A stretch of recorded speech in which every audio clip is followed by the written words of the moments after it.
нэг тий.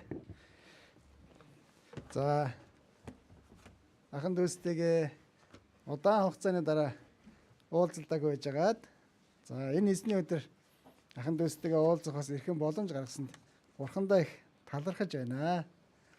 За өмнө нь нэлээд нэг цаг хугацааны өмнө ирсэн тий. За одоо энэ ирж байгаа да. Ахын дүүсийнхаа бас царайг харж байгаа да. Их сайхан байна. За бүгдээрээ хамтдаа залбираад за өнөөдрийнхөө үгнээс хамтдаа сурцгаая бүгдээрээ. Хайр ба нэгүслэр бэлхэм дүүрэн Бурхан Аава таньда баярлалаа. Ямар ч найдвар байхгүй гэм нүгэл дотроо байсан биднийг та эхэлж өрөвдөн хайрлж өгөөд өөрийн цорын ганц хайртай хүү Есүс эзнийг дэлхий дээр илгээж загалмай дээр урсгасан үнэт цусаар бүхий л гэм нүглийн маань мөнхийн мөнхөд уучлж өгсөнд үнэхээр их талархлаа. Энэ авралын баяр хөөргийг эзэн таныг ирэх өдөр хүртэл зүрх сэтгэлдээ санан үргэлж үгэнд тань дуулууртай даруй сэтгэлээр амьдрч чадхад та тусалж удирдах өгөөрэй. Өөрийн бодол санаа өөрийн хүслээр биш зөвхөн эзэн таны хүсэл дотор амьдрч чадхад та тусалж удирдаарай. Өнөөдөр хамтдаа эзэн таны үгийн өмнө ирсэн бүхий л ахын дүүс маань эзэн таны үгээр дамжуулан илүү их тайвширлыг аваад баяр хөөргийг аваад эзэн таны дотор илүү сэргийг амьдрч чадхад нь та тусалж удирдах өгөөрэй. Энэ хүн төрлөختний түүхийн төгсгөлийн үед байгаа бид бүхэн илүү их сайн мэдээ хүчтэй тунхаглаж цагаа олсон ч олоогүй илүү олон хүмүүс үгийг тань тунхаглан сайн мэдээг тарааж чадхад та тусалж удирдах өгөөрэй. Хайртай хүмүүстэй илүү зоригтой Бурхан таны үгийг тунхаглахад нь та хүч чадал мэрэгэн ухаанаар та дүүргэж өгөөрэй.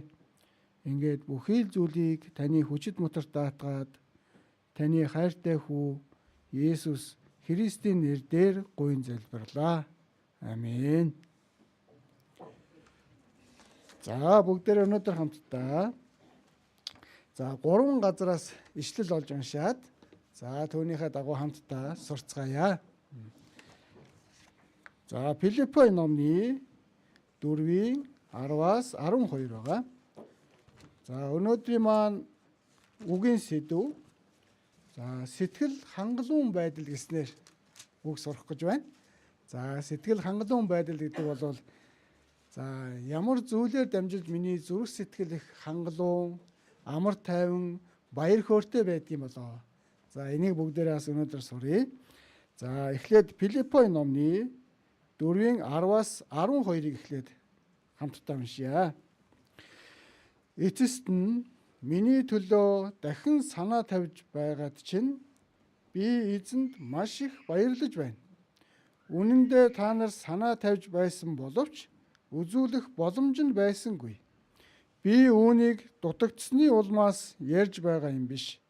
Учир нь би байгаадаа сэтгэл хангалуун байж сурсан юм. Би тарчигхан байхыг ч мэднэ, элбэг дэлбэг байхыг ч мэднэ. Ямар ч нөхцөлд байдалд цатгалан болон өлсгөлэн байх, элбэг байх, дутагдахын аль альны нууцад би суралцсан. За дараагийн ишлэл маань 1-р Тимот 6-гийн 6-аг бүгдээрээ харъя. 1-р Тимот 6-гийн 6 байна. За 1-р Тимот 6-гийн 6-г за бүгдээрээ хамтдаа за уншъя. 1-р Тимот 6-гийн 6. Харин итгэл сүсэг ба сэтгэл хангалуун байдал нь хамтдаа байвал агуу ашиг мөн. За 3 дахь нь Еврей номны 13-ийн 5 байна. Еврей 13-ийн 5. За Еврей 13-ийн за 5 байна.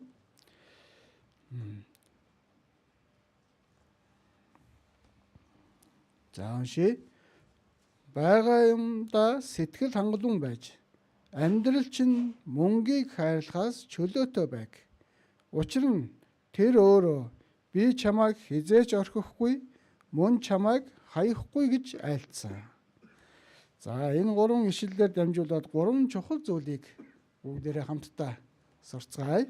За эхнийх нь Филиппо номны 4-ийн 10-аас 12 дээр гарч байгаа энэ ишлэл бол за маш чухал зүйлийг илэрхийлж байгаа. За Илч Паул аврагдахаас өмнөх дүр төрх нь бол цэргийн жанжин хүн байсан. Дээрээс нь бүр Христэд итгэдэг хүмүүсийг маш их хавчиж зовоодаг нэгэн байсан. Тийм ээ. За тэгвэл энэ маш их хавчиж зовоодаг мөн Христэд итгэгч нарыг үзен яддаг байсан. Энэ хүн эцэстээ аврагдсны дараа жинхэнэ зүрх сэтгэлийн хангалуун байдал, баяр хөөр гэдэг зүйлийг Бурханаар дамжуулан олж авсан байна. За энэ хүн бол хавчиж зовоож байхдаа бол сэтгэл нь их баяр хөөртэй сайхан байсан баг те. Аврагдахаас өмнөх дүр төрх нь. Аврагдсны дараах зүрх сэтгэлийн хангалуун байдал нь бүрэн өөрчлөгдсөн байж байгаа. За тэгэхээр Филиппо номдэр хэлэгдэж байгаа энэ Илч Паулын хэлсэн үг нь эндээс бүгдээрээ за Илч Паул байгаа зүйлдээ сэтгэл хангалуун бай гэдгийг хэлсэн. Дээрэс нь элбэг дэлбэг байхыг ч би мэднэ, тарчигхан байхыг ч мэднэ. За дутагдж гачигдахыг ч би мэднэ. За тэгээд үргэлжлүүлээд энэ бүхний нууцад би суралцсан гэж байна. За тэгэхээр энэ Филиппо номны 4-ийн 10-аас 12 дээр гарч байгаа энэ ишлэл дээрээс бүгдээр харах юм бол за Илч Паул элбэг байхыг ч мэднэ, дутагдахыг ч мэднэ гэж байна.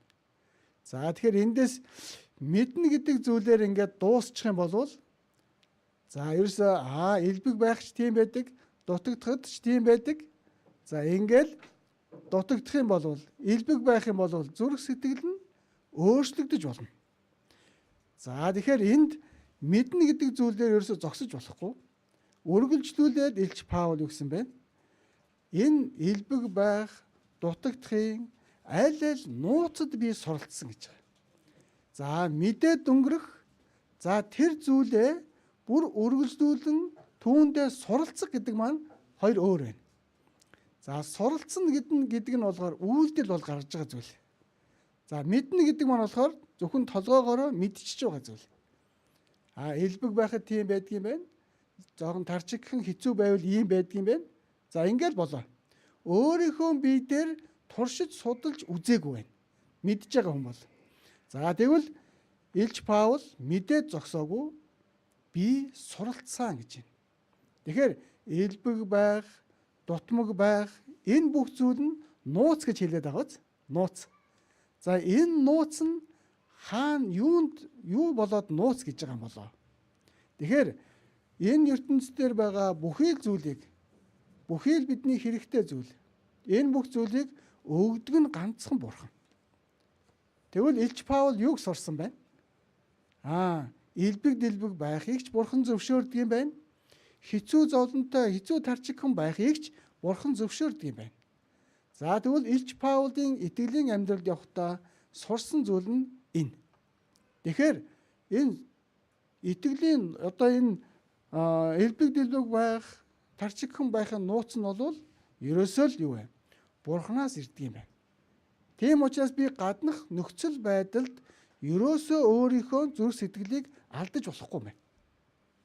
Тэгэхээр элбэг байх үедээ хүн бардан болоод би юугаарч дутагдахгүй их баян байна гэж бардан болоод жоохон дутагдаад ирэхээр гониглаад зовоол.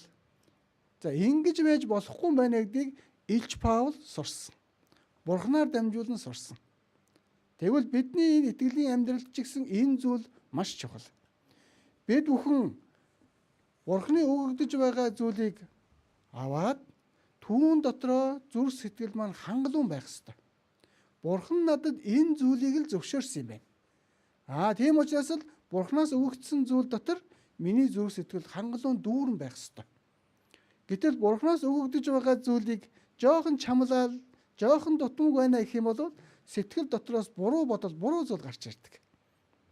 Тэгэхээр Илч Паулын хувьд та бүхэн хараарай. Филиппой чуулган болвол Илч Паулыг сайн мэдээний аянд явхад араас нь өөрийнхөө хэр хэмжээнээс илүүгээр тусалж исэн чуулган. За тэгвэл Илч Паул энэ бүх зүйлийг авангаа суралцсан зүйл нь ерөөсөө л энэ. Сайн мэдээ тараагаад явхад дутагдах зүйл маш их байсан. Гэхдээ энэ бүх зүйлийг Бурхан бүгднийг хангаж нэмж өгж байсан. Тэгвэл Илч Паул жоохон элбэг дэлбэг байх үедээ за одоо сайн мэдээ тарааж болох юм байна гэл. За жоохон дутмаг байх үедээ ийм байдалд би яаж сайн мэдээ тараах юм бэ? За ингэж ерөөсөө зүрх сэтгэлээ хөдөлгөөгүй. Яг л зөвхөн Бурханыг харж ирсэн. Энэ бүх зүйлийг өгдөг нь Бурхан, авдаг нь Бурхан. Элбэг дэлбэг байлгах нь Бурхан, тарчигхан байлгах нь Бурхан юм байна. Тийм учраас миний сэтгэл болвол гаднаас өгөгдөж байгаа зүйлд ерөөсө хөдлөхгүй юм байна. Яг л Бурханыг хараад би амьдрах ёстой юм байна. За энэ нууцад Илч Паул суралцсан гэсэн үг. Тэгэхээр бид бүхэн ч гэсэн энэ байдалд суралцсан, тийм ээ? Одоо бол аврагдахаас өмнөх дүр төрх маань үргэлжил юм дутмаг байна гэж л тэр дутмаг зүйлээ нөх гэж л явдаг байсан. Хэцүү зүйл байна, мөнгө төгрөг дутуу байна, амьдрал хэцүү байна гэл тэр болгоныгоо нөх гэж энэ ертөнцөөс хайдаг байсан. Гэтэл аврагдсны дараа бол юу вэ? Тэр дутуу байгаа, дутмаг байгаа зүйлийг маань нөхөж өгж зүрх сэтгэлийг маань дүүргэдэг нэг нь Бурхан гэдгийг ойлгосон. За тийм л учраас бид бүхэн бүхий зүйлээ Бурханд даатгаад амьдрч чаддаг хүмүүс. За тэгвэл Библиэлд Матай номон дээрээс харах юм бол за 6-гийн 31-ээс бүгдээрээ мэднэ шүү дээ, тийм ээ? За 31-ээс 33 хүртэл. Матай 6-гийн 31-ээс 33 хүртэл. Бараг цээжээрээ манайхандээс мэдчихэж магадгүй, тийм ээ?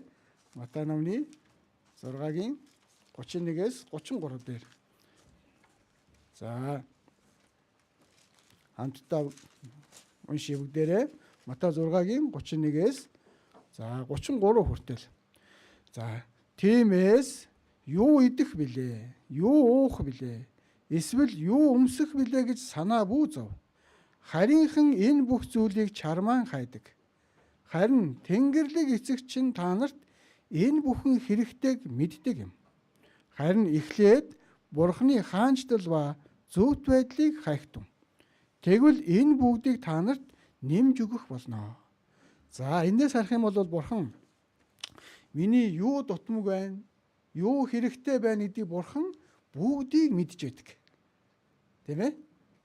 Тэгэхээр бид бүхэн яг энэ Бурхан миний юу дутмаг байгаа, надад юу хэрэгтэй байгаа гэдгийг Бурхан мэдж л байгаа юм чинь. Гарцаагүй хэрэгтэй зүйлээр хангаж өгөх юм чинь. Би түүнийг нь юу вэ? Бурхан даатгаад хүлээгээд сууж яхад л болох юм байна. Энэ бол миний зүрх сэтгэл хангалуун байдлыг илэрхийлж байгаа. За жишээ нь баян хүүхэд байлаа. Маш баян эцэгтэй хүүхэд байна. За тэр баян эцэгтэй хүүхэд ямарваа нэг зүйлээр ингээл дутмаг амьдрах болов уу? Яах бол? Ерөөсө дутмаг амьдрахгүй шүү дээ. Аав нь баян учраас, тийм ээ нү? Хэрэгтэй зүйл байх юм бол аавдаа хэлчихтэл хангалттай дүүргээд өгнө. Тэгвэл тэр хүүхдийн сэтгэл ямар нэг зүйлээр ингээл зовоол, шаналх тийм ерөөсө байхгүй. За бид бүхэн ч гэсэн тэгвэл яг адилхан. Бидний эцэг бол маш баян шүү дээ. Тийм ээ? төгс хүчтэй, маш баян эцэгтэй. Тэгвэл бидний юу дутагдж байгаа, юу хэрэгтэй байгааг Бурхан бүгдийг мэдж байгаа. Тэгвэл Бурхан намайг яг хэрэгтэй, яг тэр цаг мөчтөл миний дутагдж байгаа зүйлийг нөхөж өгдөг. Тийм учраас бидний зүрх сэтгэл бол хангалуун байх хэрэгтэй. Бурхан бол миний юу дутуу байна, юу хэрэгтэй байна гэдгийг мэдж байгаа юм чинь яг хэрэгтэй тэр цагт нь Бурхан надад хангаж дүүргэж өгдөг. Тийм учраас миний зүрх сэтгэл санаа зовох гэдэг зүйлээр дүүрч болохгүй. Сэтгэл маань Бурханаар хангагдж дүүрэн байх хэрэгтэй. Тэгэхээр энэ бол Бурханы амлсан амлалт шүү дээ. Тийм ээ? Та нар эхлээд түүний хаанчдал болоод зөвхт байдлыг нь хай.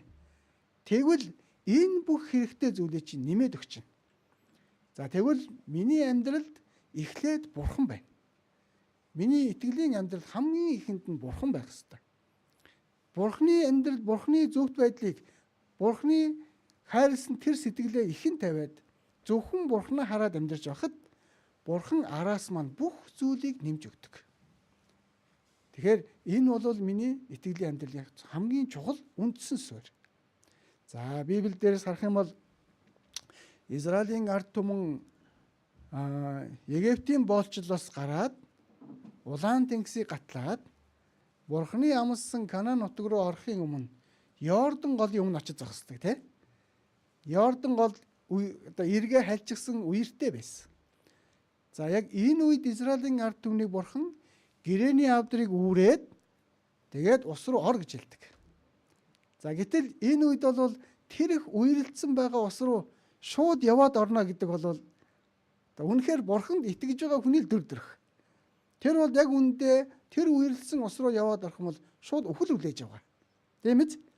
Гэхдээ Израилийн ард түмэн гэрээний авдрыг үүрээд тэгээд эхлээд усанд хөлөө тавьсан. Тэр үертэй ус руу төрүүлж алхсан. Алхаад гიშгэх үед Бурхан Йордан голыг ухраасан. Ингээд Израилийн ард түмэн хуурай газараа гардаг тийм ээ. Энэ бол Улаан тэнгисийг бол Бурхан эхлээд өөрөө хувааж өгсөн. Йордан голыг бол Бурханд найдаад урагшаа алхах үед Бурхан араас нь тусалж өгч байгаа юм. Тэгвэл бид бүхэн аврагдахад бол Бурхан бид бүхэн сууж агаад Бурханы хийгээд өгчихсэн зүйлийг сонсоод итгээд аврагдсан. Тийм ээ? Эдний талаас бол юу ч хийгээгүй шүү дээ. Авралын ажил аврагдахад бол. Харин одоо итгэлээр амьдрах үед эхлээд бид нар Бурханыг ихэнд тавиад өөрөө төрүүлж алхах ёстой. Энэ үед Бурхан араас бүх зүйлээр маань тусалж байгаа. Тэгвэл миний зүрх сэтгэл Бурханаар дүүрэн хангагдах ёстой. Ямар ч эргэлдсэн сэтгэлгүйгээр Бурхан бүх зүйлээр дүүргэж өгсөн тийм сэтгэлийн дүүрэлтэй байх ёстой. Тэгвэл Илч Паулын чухал сурсан зүйл нь ерөөсөө л юу вэ? Энэ ертөнцийн бол эд хөрөнгө хоол хүнс гэдэг бол хүний махан бид бол хамгийн чухал зүйл нь шүү дээ. Тийм ээ? Гэтэл Есүс эзэн хэлсэн. Матай 4:4 дээр те хүн зөвхөн талхаар бус Бурханы амнаас гарах үг бүрээр амьдрдаг. Ингэж хэлсэн шүү дээ. Тэгвэл Илч Паул ч гэсэн яг үнтэй адилхан байна. Энэ ертөнцийн зүйл бол ихэнд нь биш юм байна. Бурхан ихэнд байх ёстой юм. Энэгээр сэтгэлээ би дүүргэх ёстой. Ийм учраас Илч Паул энэ Бурханы өгөгдсөн энэ чухал нууцад суралцчихсан. Суралцсан гэдэг чинь ингээд мдээгүй бүр цааш нь лавшруулаад гүнзгий өөрийнхөө биеэр туршиж үзсэн гэсэн үг. Тийм ээ нөө? Одоо тэгвэл эргээд харах юм бол Илч Паул элбэг дэлбэг байхад суралцсан байна. Өлсгөлн хэцүү тарчигхан байхад суралцсан байна. Тэгвэл ямар ч нөхцөл байдал гаднаас ирсэн итгэл нь ерөөсө хөдлөхгүй гэсэн үг. Яг баттай байна. Бид бүхний зүрх сэтгэл яг л үүгээр дүүрэх ёстой. Миний итгэлийн байдал, Бурханыг харсан амьдрал маань ерөөсөө л гадна талыг нь өгөгдөж байгаа орчин нөхцлөөр дамжуулж өөрчлөгддөггүй юм байна. Яг л Бурханыг харсан бол тэр чигээрэл байх ёстой юм байна. Бүгдээрээ сайн мэдэн штэ. Бурханыг харж явж байгаад унчихсан хүн байгаа тий. Петр усан дээр завин дээр сэлүүрдэж явж байгаад Есүс эзэн усан дээр алхаад ирж идэг тий. Гэтэл түүнийг хараад намайг дуудаач гэдэг эзэн. Гэтэл эзэн Петрийг ир гэдэг те. За энэ үед Петр завин дээрээс хөлөө буулгаад усан дээр гიშгсэн чинь насан туршдаа усан дээр гიშгэж болохгүй гэдгийг мэдж байгаа хэрнээ ир гисэн тэр үгийг сонсоод завнаасаа хөлөө гаргаад усан дээр гიშгсэн чинь доороос юм тулсан те. Зогсож болсон. Энэ үр гайхсан байгаа. Тэгээд эзнийг хараад урагшаа алгасан шүү дээ. Тэ? Гэтэл хажууд нь жоохон салхи гараад ирсэн чинь салхи руу хараад живэд унчиж байгаа. Тэгэхээр энэ бол би яг эзнийг хараад итгэл дотроо яг цэх амьдрах үед надад агуу гайхалтай зүйлүүд надад ирнэ. Агуу гайхалтай зүйлийг би мэднэ. Харин энэ ертөнцийн зүйл рүү жоохон анхаарлаа хандуулчих юм бол миний итгэлийн амьдрал шууд унна. Тийм учраас би үргэлж эзнэр сэтгэлээ дүүргэж явах хэрэгтэй. Эзнийг хараад амьдрахад үнэхээр гайхалтай зүйлүүд үргэлж надад тулгарна. Хинч тохиолдохооргүй тийм гайхалтай зүйлийг Илч Петр мэдэрсэн шүү дээ. Тийм биз? Бид бүхэнд ч гэсэн энэ зүйл одоо тохиолдож байгаа. Энэ хүн аврагдахгүй хүн бах та. Энэ хүн бол аврагдахад хэцүү хүн байна да. Хүн бол дотроо яг ингэж боддог тийм. Гэхдээ сайн мэдээ тараагаад бурханд найдаад энэ бүх зүйлийг хийхэд гайхалтайгаар тэр хүн аврагддаг. Энэ бол яг л Петртэй адилхан гайхалтай зүйлийг би мэдэрч байна. Бурхан ингэж гайхалтайгаар ажилддаг юм байна шүү дээ. Бид бүхний дотор ч гэсэн яг үнэндээ аврагдахгүй юм шиг байж ирсэн хүмүүс аврагдчихсан сууж байгаа зөндөө байгаа шүү дээ. Тийм биз? Тэгээ энэ бол бурханы хувьд гайхамшиг байхгүй. Агуу гайхамшиг. Тэгэхээр энэ гайхалтай зүйл үргэлжлүүлээд ч гэсэн хоошд явна. Тэгэхээр бид бүхэн үргэлж бурханаар сэтгэл хангалуун дүүргэж явах хэрэгтэй. Дээрээс нь байгаа юмдаа сэтгэл хангалуун байх хэрэгтэй. Хамгийн эхнийхэн зүйл нь бурхан надад өгөгдсөн тэр бүх зүйлийг зөвшөөрсөн учраас өгсөн юм байна. Энэ хэмжээнд л бурхан надад өгж байгаа юм байна шүү дээ. Тэгвэл энэ зүйлдээ бүр 100% сэтгэл дүүрэн байна. 100%. Тийм үү? Тэгэхгүй болвол ахаал өгөгдсөн зүйлийн жоохон гомдлол өшөө надад илүү өгөхгүй юм бах та гэж бодоод эхлэх юм бол яах нь? Буруудаад эхэлнэ гэсэн үг. Тийм учраас яг л байгаа зүйлд нь сэтгэл хангалуун амьдрах хэрэгтэй.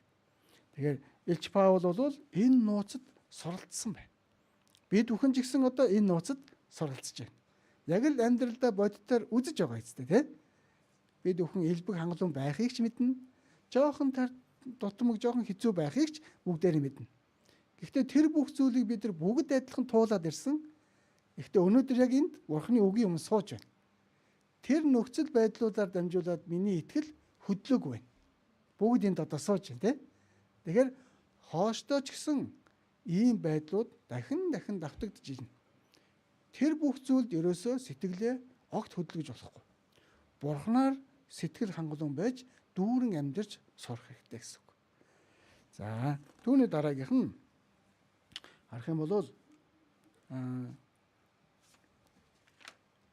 Бурхнаар өөрийнхөө сэтгэлийг хангалуун байлгаж сурах хэрэгтэй. За энэ нь юу вэ гэхээр Бурхан дотор байгаа хүн баяр хөөр дотор л амьдарч чаддаг. За энэний дараагийн ишлэл юу вэ? 1-р Тимот 6-гийн 6. За би уншиж өгье. Харин итгэл сүсэг ба сэтгэл хангалуун байдал нь хамтдаа байвал агуу ашиг мөн. За итгэл сүсэг, сэтгэл хангалуун байдал хамт байх юм бол агуу ашиг мөн. Учир нь бид энэ ертөнцид юу ч авчраагүй, юу ч авч чадахгүй. Тэрээр хоол хүнс хувцас хунар байвал эдгээрээр бид сэтгэл хангалуун байх болно.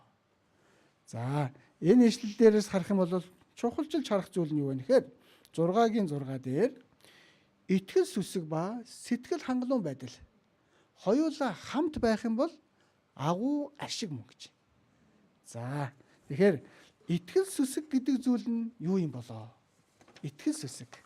За тэгэхээр итгэл сүсэг гэдэг маань болохоор итгэл гэдэг маань ямар ч хөддөшгүй баттай үнэн байсан зүйл. Тэр зүйлд би итгэсэн. Судлаад үзсэн чинь Библи үнэн байсан. Тийм ээ?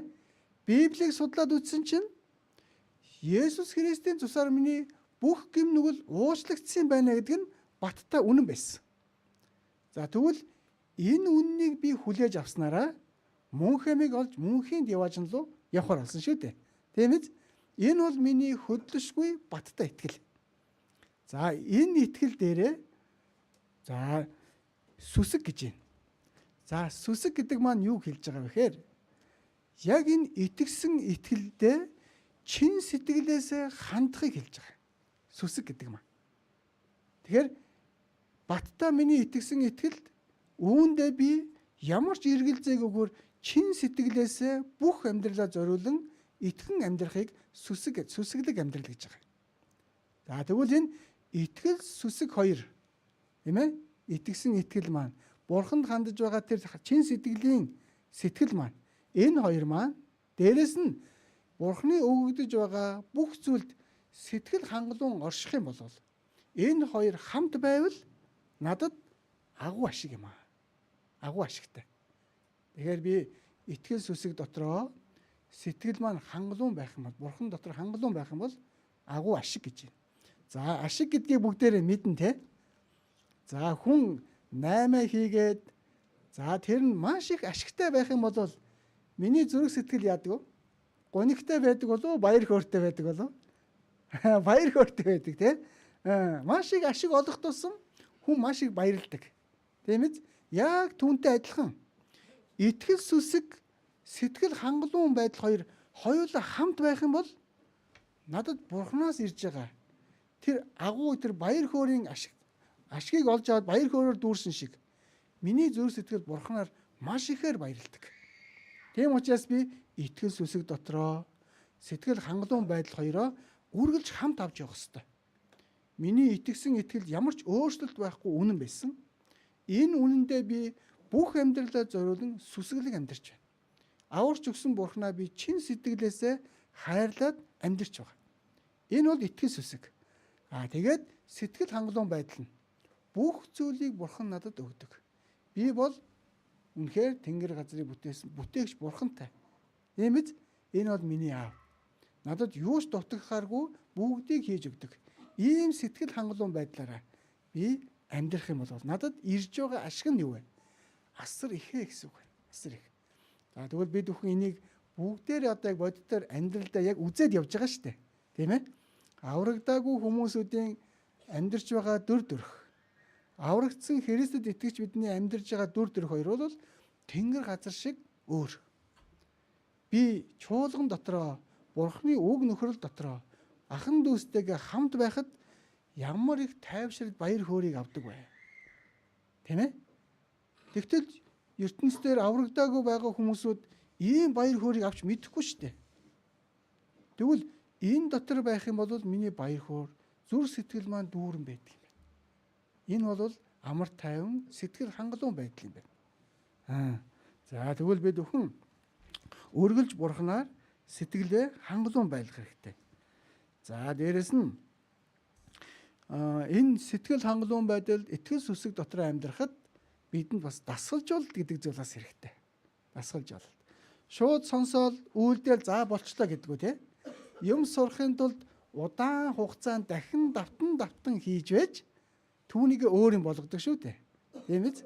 За тэгвэл 1-р Тимот номны 4-ийн 7 дээрээс харах юм бол за харин олиггүй яриа эмэгдийн үлгэрүүдийг бүү зөвшөөр. Өөрийгөө итгэл сүсэгт дасгалжуул гэж байна. Тэгэхээр заавал энийг дахин давтан хийх ёстой. Давтан хийх ёстой. Тэгэхгүй бол нэг юм уу хоёр удаа хийгээд сураад өөрийн болгочдөг зүйл ерөөсөө байхгүй. Тэгэхээр миний итгэсэн итгэл үнэн хөдлөшгүй. Миний амьдрал бол Бурхныг хайрлсан чин сэтгэлээс амьдрна гэсэн энэ итгэл сүсэг дотроо би дасгалжуулагдах ёстой. Тэхийн тулд үргэлжлүүлэн дахин давтан хийнэ гэсэн үг. За одоо бидний энэ махан бие байгаа учраас энэ махан бие болоод биднийг ертөнц рүү л ороод татж байгаа. Тэ? ертөнцийн зүйл рүү л уруу татаад байгаа шүү дээ. Гэтэл миний итгэл сүсэг дотроо амьдрахыг хүссэн сэтгэл маань дотроос нь хатгадаг. Гэтэл энэ хоёр маань үргэлжил тэмцэлдэнэ. ертөнцийн зүйлийг махан бие маань хүснэ. итгэл сүнсэг дотор амьдрахыг ариун сүнс хүснэ. Тэгвэл би яах ёстой вэ? Үргэлж ариун сүнс итгэл сүнсэг дотор байхын тулд үргэлжлүүлэн Бурхны үг нөхрөл дотор байхын тулд өөрийгөө дасгалж болох хэрэгтэй. Тэгэхээр энэ махан биеийн зуршил болсон зүйлүүд байгаа шүү дээ. Тийм биз? Энийг хаяхын тулд үргэлж наашаа ирэх хэрэгтэй. Үг нөхрөл Бурхан дотор ирэх хэрэгтэй. Энэ махан бие бол ингээд цаашаа л татаад байна. ертөнцрөө тийм ээ. Тэгвэл дотор байгаа ариун сүнс маань Бурханлуул татна. Тэгвэл би алийг нь ялуулах ёстой вэ? Үргэлж ариун сүнснийхаа дуу хоолойг сонсох ёстой. Үргэлж. Тэгж байж энэ махан биеийн зуршил болсон ертөнцийн зүйл рүү хүсэж байгаа энэ зүйлүүдээ би ариун сүнсний хүсэл дотор дасгалжуулсараад би авч үлдэж чадна. Одоо харах юм бол ахын дүүсийн маань хувьд анх итгэлээр амьдраад эхэлж явах үед үргэлжил ийм зүйл байсан. Одоо эргээд харах юм бол ямар вэ? Ариун сүнс дотроо баяр хөөртэй итгэл дотроо амьдрч энэ дасгалжуулалтанд ороод өнөөдөр хүртэл явсан байна. Тийм ээ. За одоо ингээл болчлоо да гэж бодох уу? Үгүй байна. Тэ? Үргэлжлүүлэн дасгалжуулагдах хэрэгтэй. Хизээ хүртэл вэ? Эзнийг эр өдөр хүртэл. Эзэн эр өдөр хүртэл би үргэлж итгэл сүсэг дотроо дасгалжуулагдаж амьдрах хэрэгтэй. Одоо бидний махан бие байгаа учраас хаяа дотроос маань бас нэг буруу юм гарч ирчих гээл байдаг. Түүнийгээ ч хүртэл би баг багаар хайсараад цэвэр ариун байдал руу явж байгаа. Тэгэхээр энэ бол миний итгэл сүсэг дотроо бид нар дасгалжуулалтанд маань эзнийг эр өдөр хүртэл байх хэрэгтэй. Одоо болчлоо гэж ерөөсө болж болохгүй гэсэн үг байна. Тэгэхээр бид өхөн үргэлж Бурханаар сэтгэл хангалуун амьдрах хэрэгтэй. Бурхан дотор сэтгэл хангалуун байдал бол хамгийн амар тайван, хамгийн их өгөгдөж байгаа агуу ашиг юм. Өөр миний сэтгэлийг баяр хөөрөөр дүүргдэг зүйл огтхон ч байхгүй. Энэ ертөнцийн зүйл бол нэг хэсэггүй хугацааных. Хэсэггүй хугацааны сэтгэл хөөрлийг аваад тэгээд дараад нь зовлон ирдэг. Гэтэл Бурхан дотор бид нар амьдарч байгаа энэ цаг мөч бол үргэлж тэр ирсэн баяр хөөр маань үргэлжилдэг. Сэтгэл хангалуун байдал маань Бурхан дотор үргэлжилдэг. Яагаад гэвэл мөнхийн Бурхан биднийг энэ зүрх сэтгэлийг маань баяр хөөрөөр дүүргэж байгаа учраас тэр нь удаан үргэлжилдэг байхгүй удаан. Энэ ертөнцийн зүйл хоосон учраас хэсэггүй хугацаанд байгаад алга болдог зүйл. Тэгвэл би алийг нь илүү зүрх сэтгэлдээ байлгахыг хүсэж байна. Мөнхийн Бурханыхаа өгж байгаа амар тайван баяр хөөргийг үргэлжлүүлэн зүрх сэтгэл дотроо дүүрэн байлгах хэрэгтэй. За тэгвэл сэтгэл хангалуун байдал гэж байна. Зүрх сэтгэл маань үнэхээр баяр хөөрөөр хангалуун дүүрэн байвал нүүр царай маань хүртэл яадаг вэ? Гэрэлтэй баяр хөөртэй байдаг. Тийм биз? Жохон сэтгэл маань зовлонтой байх юм бол яадаг вэ? Царай маань хүртэл дагаад хэцүү болдог. Тэгэхээр бид өхөн Бурхан дотор үргэлж баяр хөөртэй сэтгэлээ үгээр дүүргэсэн тэр өгөн дотроо суралцсан үйлдэлсэн тийм итгэлээ бид нар амьдрах ёстой. За түүний дараа бид өхөн 1-р Тимот 4-ийн 8-аас харуул учир нь биеийн дасгал нь өчүүхэн тустай. Харин одоогийн болон ирэх амийн төлөөх амлалт үхий итгэл сүсэг нь бүх зүйлд тустай. За хүний биеийн дасгал бол нэг өчүүхэн зүйлд л тустай, тийм ээ? Энэ махан бие бас жоохон хөдөлгөх хэрэгтэй шүү дээ, эрүүл байхын тулд. Гэхдээ энэ бол өчүүхэн тустай. Харин одоогийн болоод ирэх амийн төлөөх амлалт гэж юм. Одоогийн энэ одоо байхдаа итгэл сүсгээр амьдрах юм бол баяр хөөрөөр дүүрэн байна. Мөн ирэх амлалт, тийм ээ? Мөн амийн төлөөх амлалт үхий итгэл сүсэг нь бүх зүйлд тустай. Тэгэхээр би удахгүй эзэнтэйгээ уулзна шүү дээ, удахгүй. Тийм ээ?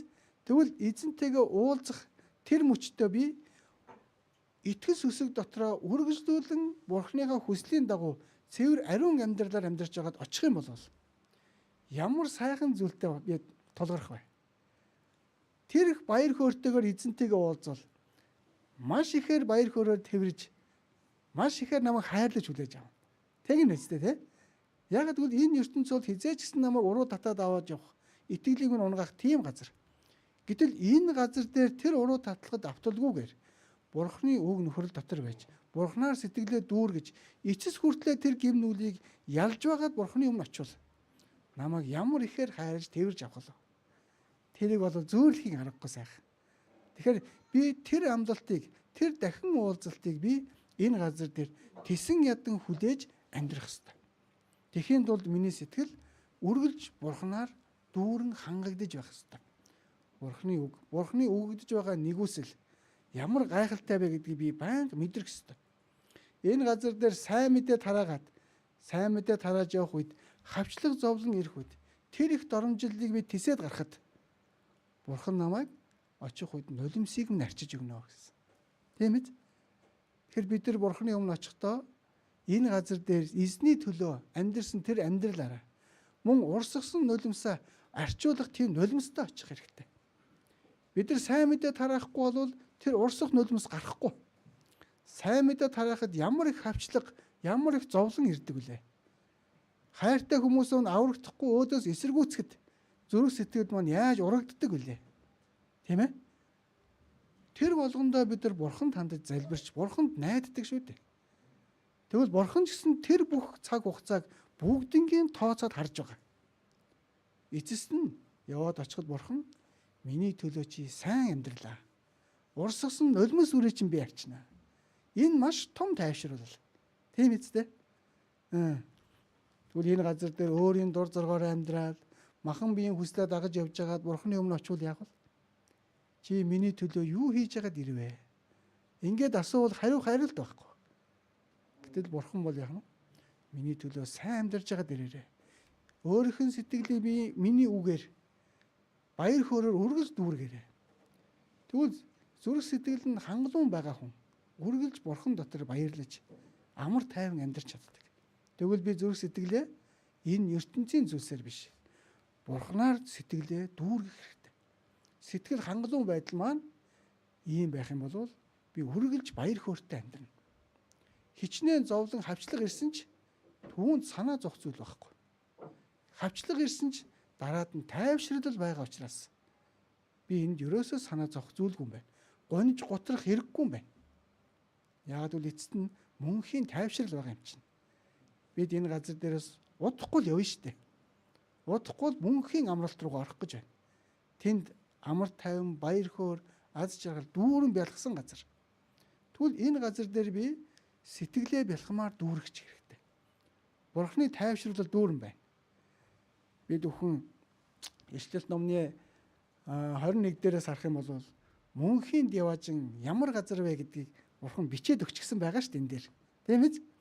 Шалан ихэд л шижир алтаар бүрхэгдсэн. 12 совдан хаалгатай. Тийм үзэгсэнтэй газар бид нар удахгүй очих гэж байгаа. Тэгвэл энэ газар дээр бид нар яах нь вэ? Хэсэгхэн хугацааны дараа л тэр сайхан газартаа мөнхөд байна. Тэгвэл бид нар яах ёстой? Мөнхийн тэр газарт байх юм чинь энэ газар дээр нэг жоохон эзний төлөө зовчход болно. Тийм үү? Жоохон эзний төлөө нулимс урсгаад олон хайртай хүмүүстэй сайн мэдээ тараачхад болно. Дараад нь надад мөнхийн тайвшрал байгаа юм чинь. Тэгвэл энэ газар дээрээс би Бурханы өмнө очиод авах алдар магтаа шагналаа хурааж болох газар чинь зөвхөн энэ газар. Энэ газар дээр би жоохон хавчигдсан ч тэнд шагнал хураагдчих. Хайртай найзуудтай, хайртай ахын дүүстэй аман сангаж ивэл аяг хүүтэн ус авчиад өгөхөд зүртэл тэнд шагнал хураагдчих байгаа. Дараад нь яваажинд очиход юу гэх вэ? Тэр бүх шагналыг чинь бүгдийг гаргаж ирээд та бүхэнд өгнө. Тэгвэл та авахдаа яах вэ? Их санаа зоож авч магадгүй. Яана би ийм их шагналыг авах юм хийсэн юм уу? Гэтэл Бурхан яах нь? Чи хангалттай хийлээ. Ингэж хэлээ шүү дээ. Бодиттой байгаа юм чинь. Библиэлд бодиттой ингэ биччихсэн юм чинь. Библиэлд нэг ширхэж худлаа үг байхгүй. Тийм ээ? Бүгд үнэн. Тэгвэл би энэ богинохон цаг хугацаанд төгсгөлөө эзний төлөө хийчихтэл Бурхан надад асар их шагналыг өг. Тийм учраас Бурхан надад маш том боломжийг өгсөн байгаа шүү Библиэлд. Номлогчийн өгсөн ном дээрээс харах юм бол хэргийн төгсгөл нь эхлэлээсээ чухлаа гэсэн байж байгаа. Тэ? Тэр эхлэхдээ би яг жоохон дутуу, жоохон буруу амьдэрсэн байж болох ч гэсэн одооноос би эзний төлөө хичээнгүй амьдарчхад төгсгөл нь эхлэлээсээ чухал гэж байгаа юм чинь. Би асар том шагнал магтаалыг авч болох юм байна шүү дээ. Тийм үү? Тийм л учраас бурхан биднийг төгсгөлөө сайн хийгээрэй. Төгсгөл нь чухал шүү. Ингэж хэлж байгаа. Еврей номон дээрээс харах юм бол итгэлийн бааtruуд бичээстэй байдаг шүү дээ. Тэ? Гэтэл тэрэн дээр харамсалтай нь Соломон хааны нэр байдгүй. Соломон хаан эхэндээ маш сайн байсан боловч төгсгөлдөө яатсан мөлий? Буруу юм хийчихсэн. Тийм учраас бичигдээгүй. Тэгвэл бид бүхэн тэгвэл одоо төгсгөлөө сайн хийгд болох юм байна. Энэ дэлхийн төгсгөл маш ойрхон болчихсон. Тэгвэл миний өгөгдөж байгаа энэ цаг хугацаа минут бүр чинь үн цэнтэй болж байна. Таарлцсан хүн болгондоо сайн мэдээ тунхаглах ёстой. Бурхан юу гэсэн бэ? Матай номон дээр сарах юм бол дэлхийн хязгаар хүртэл энэ сайн мэдээг тунхаглал гэсэн байгаа шүү дээ.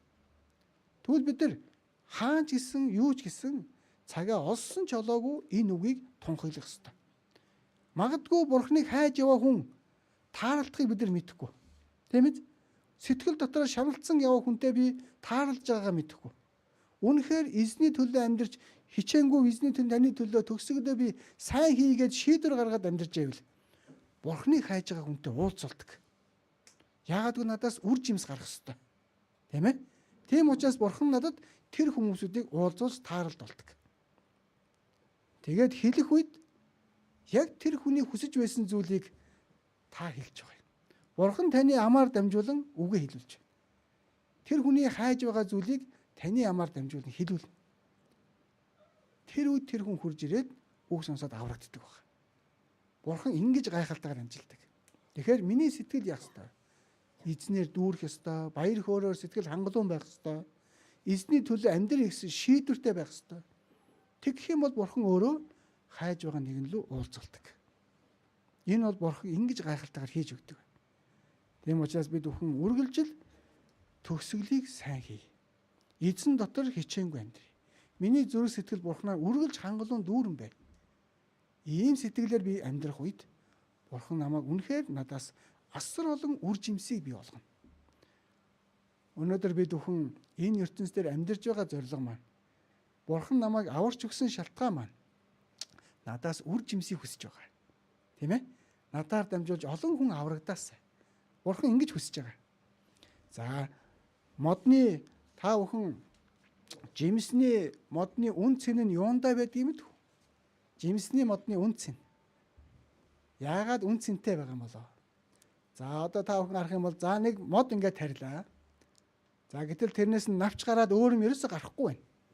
За тэгвэл тэр мод нэг за навч гаргаад нэг ногоорол ургасан тэр хэмжээний л үн цэнтэй байна. Тийм ээ? За дараагийн ахаад нэг модыг тарьсан чинь тэр модноос нь навч нь гарсны дараа маш гоё алим ургачлаа. За тэгвэл энэ ихний модноос дараагийн мод нь илүү үн цэнтэй мөн үү? Мөн шүү дээ, тийм ээ?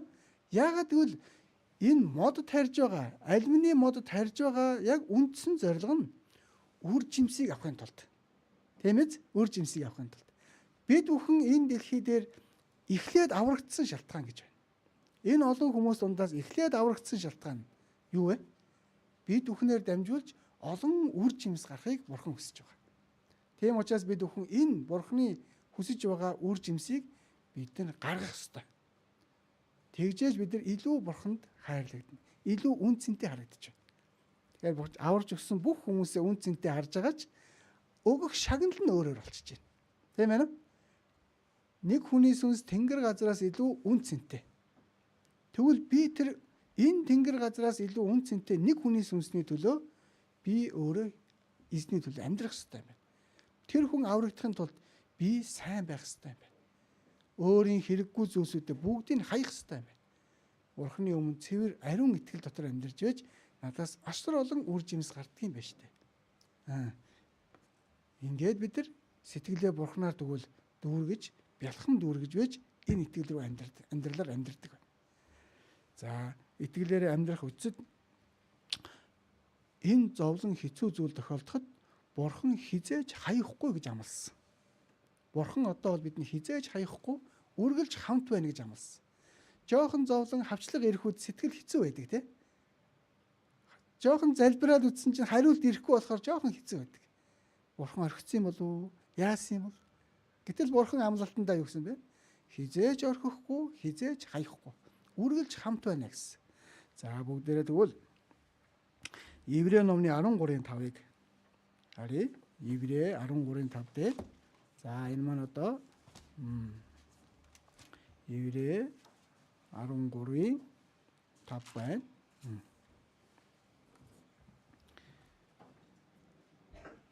Еврей 13-ын 5. За уншия. Бага юмдаа сэтгэл хангалуун байж амьдрал чинь мөнгийг хайрлахаас чөлөөтэй байг. Учир нь тэр өөрөө би чамайг хизээж орхихгүй, мөн чамайг хаяхгүй гэж айлцсан. За тэгэхээр эндээс харах юм бол бага юмдаа сэтгэл хангалуун бай.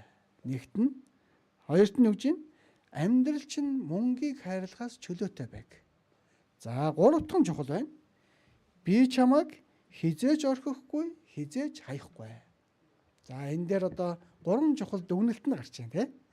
За бид бүхэн эхлээд байгаа зүйлдээ сэтгэл хангалуун байх.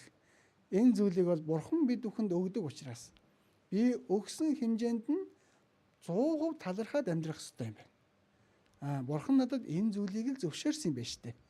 Тэгвэл Бурхан талархаад амьдрахад болно. Гэтэл өөр зүйлийг хараад энэ дутанг байна гэх юм бол сэтгэл маань өөрчлөгдөж эхэлнэ. Тийм ээ? Тийм учраас Илч Паул юу гэж байна? Бага зүйлдээ сэтгэл хангалуун байгаарай. Тэгэх юм бол зүрх сэтгэлд чинь ямар ч өөрчлөлт орохгүй. Зөвхөн эзнийг яг чигээрээ хараад амьдарч чадна. Гэтэл илүү зүйлийг бодцохоор л хүний сэтгэл хөдөлж байгаа. Тийм учраас энэ газар дээр байгаа бусад өөр хүмүүсүүдтэй барьцаж өөрийнхөө амьдралыг харьцуулж харж юусоо болохгүй. Тэгэхээр энэ ертөнцийн аврагдаагүй мөртлөө маш баян чинэлэг хүмүүс бий. Гэхдээ тэр хүмүүсийн сэтгэл нь үнэхээр хоосон. Зүгээр хоосон зүйл. Яагаад хоосон гэж хэлж байгаа? Энэ ертөнцийн зүйлийг ихийг олж авсан ч бариад авчихаар юм байна уу? Хэсэг хугацааны дараа бүгд байхгүй болдог үстэй. Тийм үү? Зүгээр нэг хөөс хатгацсан юм шиг л явж байгаад тэгээ юу ч барьж авч чадахгүй эцэст нь тэгээд хоосон үлддэг. Тийм учраас тэр хүмүүсийн сэтгэл нь хоосон юмны төлөө сэтгэлээ дүүргэж гисэн байгаа юм. Хоосон зүйлээр. Тэр хоосон зүйлээ л байн олж авахын тулд л зүтгэж байна, амьдарч байна. Тэр нь хизээш дүүргэхгүй. Хөөсийг бүгдээрээ мэднэ те манайхан дэс маань. Хөөс уугаад байвал цадах болов? Хөөс уугаад байвал цангаа тайлагдахгүй. Гидсэл дүүрчин те. Хий хоосон дүүрнэ.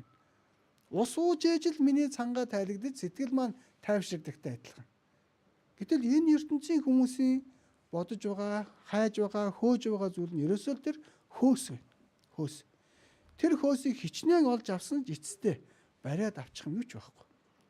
Бид бүхэн энэ газар дээр ирэхдээ хоосон гартаа ирсэн. Буцаад явахдаа ч хүртэл хоосон гараартай л юм. Тийм үү? Гэтэл аврагдаагүй хүмүүсийн амьдрал бол яг юм. Харин аврагдсан Христэд итгэж бид бүхэн итгэл дотор амьдарч байхад, эзнэр сэтгэлээ дүүргээд баяр хөөртэй амьдарч байхад, эзний төлөө урс усан нулимстай байхад маш их шагнал алдар магтаал тэнд хүлээж байгаа юм. Эзний төлөө амьдарсан энэ амьдрал хизээж хоосон биш. Үргэлжил ардаа үн цэнтэй байгаа. Тийм л учраас Бурхан юу гэж хэлсэн бэ? Иш үзүүлэгчийн нэрээр аяг хүүтэн ус өгсөн ч чи шагналаа алдахгүй. Тэгэж энийг жоох юм шиг байгаад байгаа биз? Нэг хүнд ингээд аман цангасан хүнтэй нэг хүүтэн ус за уугаарай гэдээ өгөхөд тэр хүртэл Бурханы өмнө юу вэ? Асар том шагнал бэлтгэгдэж байна. Тэгвэл бид бүхэн үргэлжил энийг бодож эзэнд үйлчилдэг шүү дээ. Манай ахын дүүсийн хувьд бол үнэхээр маш хичээнгүй үйлчилдэг. Энийг бол мөрөөсө Монгол чуулган мэдж байгаа шүү дээ, тийм. Яаж гайхалтайгаар үйлчилж, ямар гайхалтай ажлуудыг хийсэн бэлээ. Одоо ч хүртэл хийж байгаа билээ. Энэ үргэлж сонсогдож байгаа. Тэгээ энэ бүх зүйл чинь энэ газартаа ингээд дуусах биш. Бурханы өмнө очиж байгаа. Бурханы өмнө маш их алдар магтаал дүүрэн байгаа. Тэрийгээ бид нар авна шүү дээ. Авна. Тэгэхээр Бурхан үйлсийн дагуу буцаан төлнө өгсөн байж байгаа. Тийм үү? Тэгэхээр чинь би энэ газар дээр эзний төлөө хэр үйлдэж амьдэрсэн бэ? Тэрийг Бурхан надад буцаагаад хэдэн 100 дахин нэмж өгнө. Бид нар ийм гайхалтай Бурхантай хүмүүс аахгүй. Тийм учраас бид нар эзний өмнө очихоос өмнө энэ шагналыг агуу болгох хэрэгтэй. Тэгэхийн тулд миний зүрх сэтгэл эхлээд Бурханаар сэтгэл хангалуун дүүрэн байх хэрэгтэй. Тэгж байж зөв үйлдэл гарна, зөв зүйлийг хийж эхэлнэ. Аль нь Бурханд баяр хөөргийг авчрах вэ? Аль нь шагналыг өв хураах вэ? Тэрийгээ би хийж чадна. Сэтгэл маань Бурханаар дүүрэхгүй байх юм бол магадгүй буруу зүйл хийх юм бол алдаж болно гэсэн үг. Алдаж болно. Тийм учраас миний зүрх сэтгэл Бурханаар дүүрэн байх хэрэгтэй. Сэтгэл маань зөв зүйлээр дүүрэн байвал зөв үйлдэл гарна. Зөв үг амнаас гарна. Тэр болгон чинь миний шагнал болно гэсэн үг. За тэгвэл Бурхан намайг хизээж орхихгүй гэж амласан. За хэцүү зовлон ирэх үед хизээж бид нар шантарч болохгүй. Яг тэгвэл Бурхан надтай хамт байгаа учраас орхихгүй гэсэн амлалтанд байгаа юм чинь. Энд бол бүр 100% итгэх хэрэгтэй.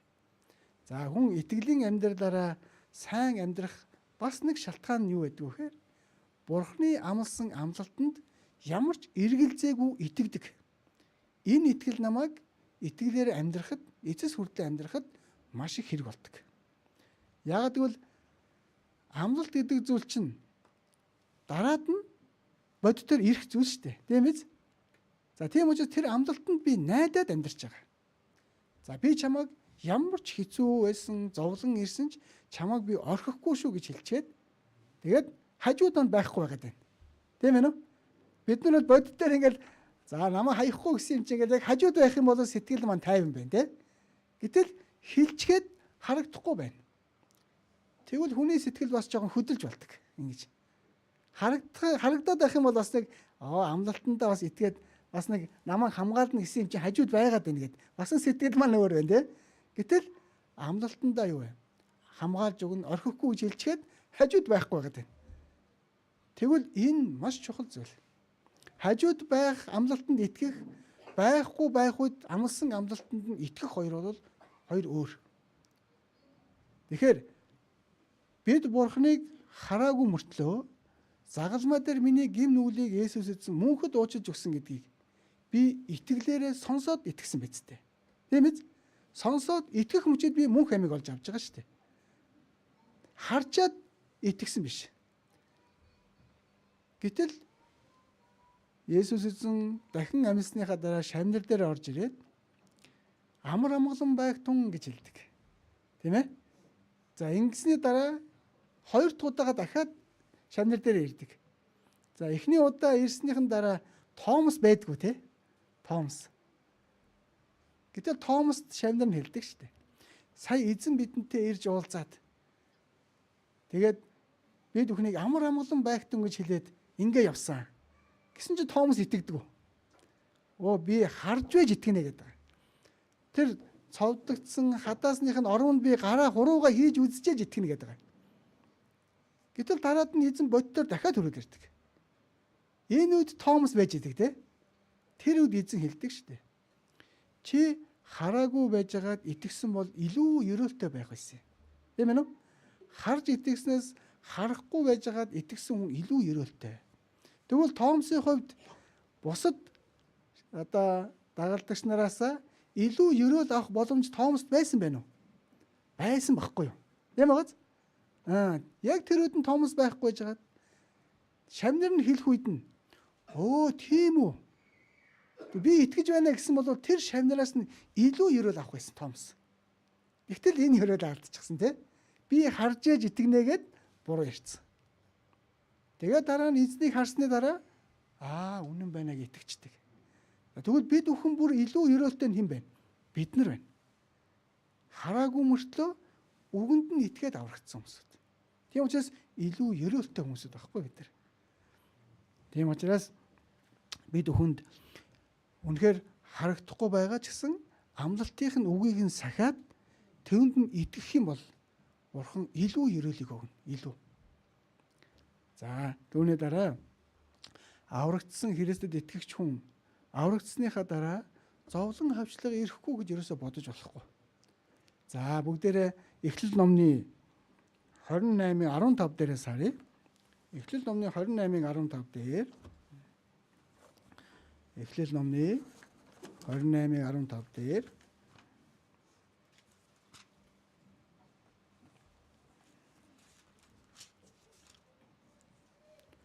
эхлэл.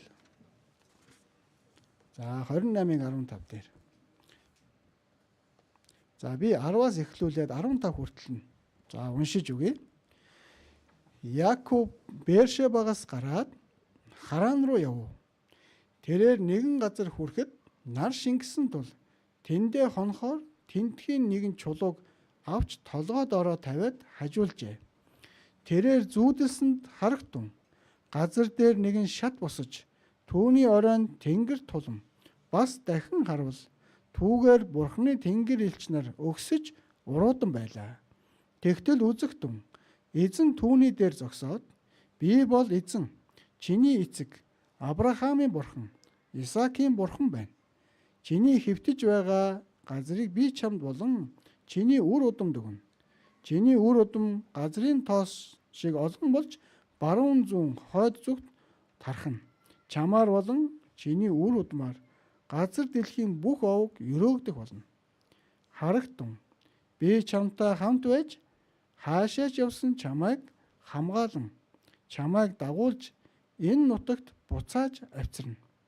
Би чамд амласнаа биелүүлэх хүртэл чамайг орхихгүй гэж айлтжээ.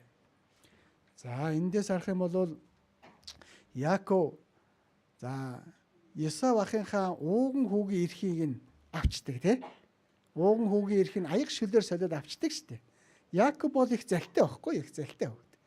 За ингээд ахынхаа өлсөөл эрэхт нь яг тэр үед нь ууган хүүгийн эрхийг авчвал Яаков их сайхан байгаад байсан. Ууган хүүгийн эрх гэдэг маань болохоор юу вэ? Эцгийнхээ өв хөрөнгийг шууд өвлөж авж байгаа. Тийм эрх байхгүй юу? За ууган хүүгийн эрх гэдэг маань хамгийн ихний төрсэн хүн.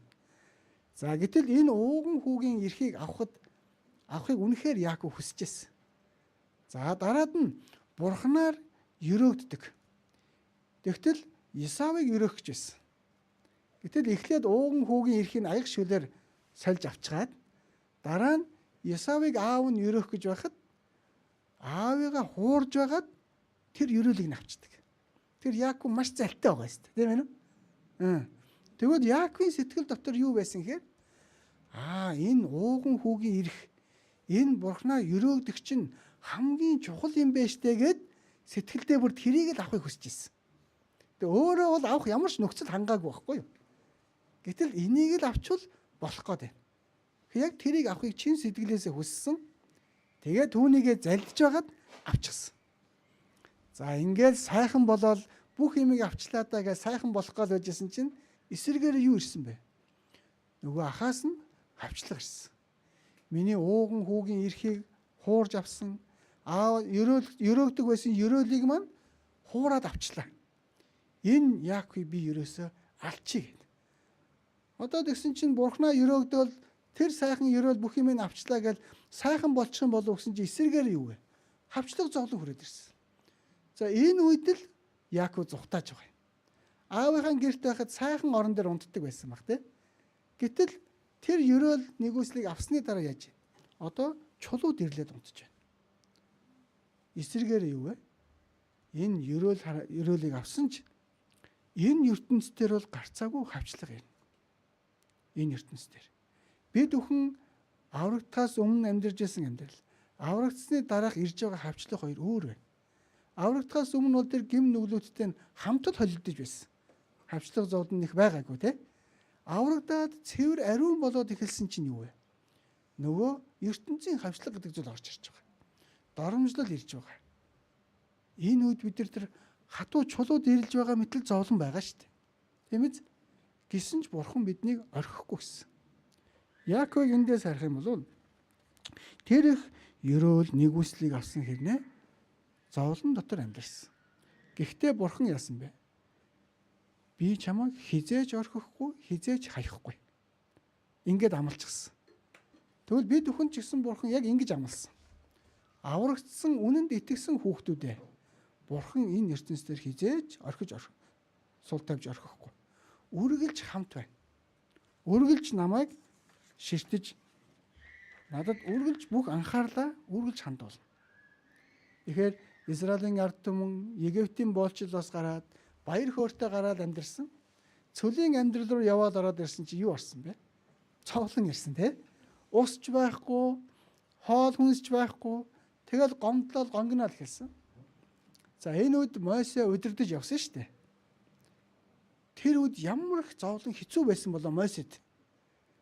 Тэр зовлонгоос нь бурхан үнэхээр гайхалтайгаар аварч өгөөд эрх чөлөөтэй болох гол өөрийнхөө тэр сүү зүгийн бол байлгасан тэр газар руу оруулах гал Мойсегаар дагуулад явж хахад жоохон усгүй боллоо гэж ард түмэн гонгинол хэлсэн.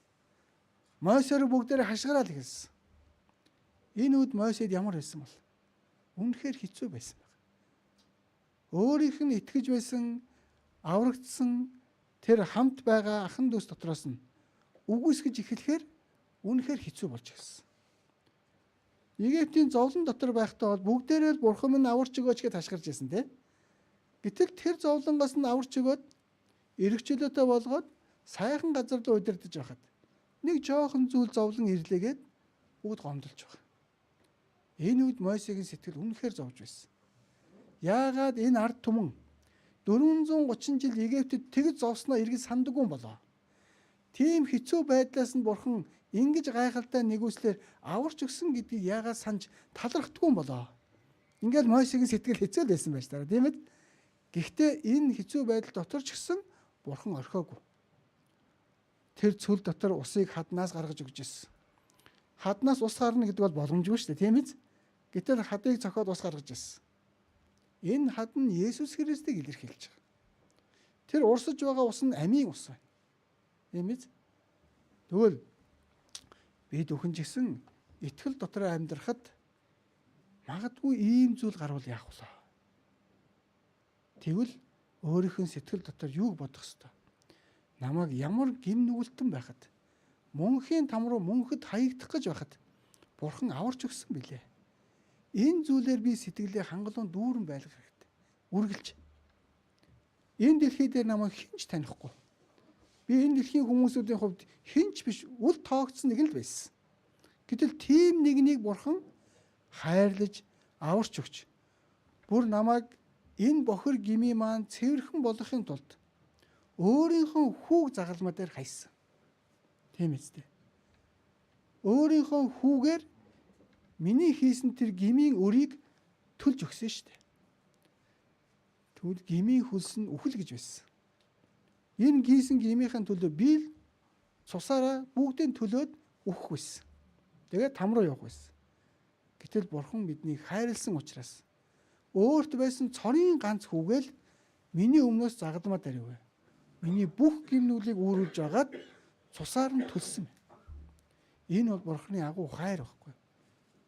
Намайг тэгвэл бурхан ямар их хайрлсан бэ? Өөрийнхөө хүүг хайж байж намайг оронд нь авч байгаа. Энэ агуу хайр байна. Тэгвэл ийм хайраар би аврагдсан юм чинь. Бурхан хизээш намайг орхихгүй. Үргэлжил юу вэ? Миний хажууд хамт бай. Харин би юу вэ? Энэ нэгүслийг мартах төдийд л Бурханаас олддог. Тэгэхээр энийг мартахын аргагүй нэгүсэл байхгүй. Миний аврал тэгвэл юу вэ? Еврей 2:3 дээр хэлсэн шиг ийм агуу авралыг үл хайхраад хэрхэн зүгтаах вэ? Энэ авралыг бурхан агуу гэж хэлсэн шүү дээ. Яагаад агуу гэсэн юм бол өөрийнхөө хүүг загалмаа дээр хайсан учраас. Хүүгийн цусаар миний бүх гимнүглийг мөнхөд төлж өгсөн учраас. Чи ийм үн цэнтэйгээр аврагдсан шүү.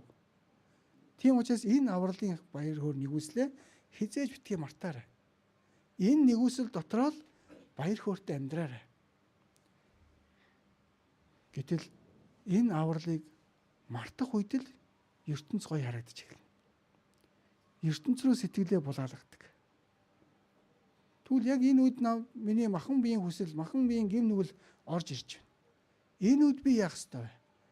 Энэ сэтгэлээ хамгаалахын тулд намайг хэн байхад энэ ертөнцийн хинч тоохгүй, хинч танихгүй байхад Бурхан намайг ийм гайхалтайгаар хайрлаж аварж өгсөн байхад би яаж буцаад тэр бохор амьдрал руу орох вэ? Тэр нэгүслийг санах болгонд л би хүч авдаг. Тийм ээ Бурхан минь. Ийм бохор байсан намайг та аварч өгсөн шүү дээ. Дахиад энэ бохир зүйл рүү би ормооргүй. Цэвэрхэн амьдрмаар байна. Ингээд бурхан танд залбираад иргэдэг баг. Тэгэхээр энэ газар дээр бозор сүнс бас байгаа шүү дээ. Бозор сүнс. 1-р Петр 5:8 дээрээс харах юм бол эрүүл ухаантай, сонор сэрэмжтэй бай. Та нарын өрсөлдөгч болох диавол нь хэн нэгнийг залгихаар хайжгүй архирах арслан мэт гитэн явж байгаа гэж.